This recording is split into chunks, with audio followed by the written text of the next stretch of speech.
Éric Ciotti peut garder le sourire. Vendredi, le tribunal judiciaire de Paris lui a donné raison. Son exclusion de la présidence des Républicains est invalidée. Pour la justice, l'exclusion contredisait le règlement du parti. Le très contesté président des Républicains gagne donc du temps. Finalement, aujourd'hui, on a un tempo qui vient d'être un peu clarifié par la justice, mais à peine, puisqu'en fait, on a repoussé à 8 jours, donc dans une semaine, la possibilité de présenter au fond les éléments qui permettent aux parties prenantes de prouver leur réalité, et en tout cas de faire avancer leurs idées et leurs points de vue, mais ça veut dire que la campagne aura commencé. Cette décision de justice est le dernier rebondissement d'une semaine chaotique au sein du parti de droite. Tout a commencé avec l'annonce d'un accord d'Éric Ciotti avec le Rassemblement national au lendemain de la victoire du camp lepéniste aux européennes.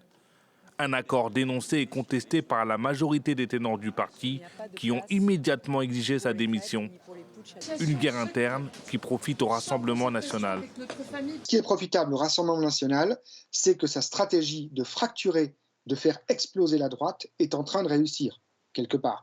Et que Éric Ciotti s'est prêté au jeu, d'abord parce qu'il a un intérêt personnel, il veut conquérir, peut-être qu'il a des envies d'être ministre d'un gouvernement du Rassemblement national éventuellement, mais aussi il veut conquérir la mairie de Nice et il ne pourra pas le faire sans l'aide du Rassemblement national. Vendredi soir, un communiqué signé des Républicains informait que le parti saisirait le juge du fond afin d'invalider cette décision de justice en faveur d'Éric Ciotti.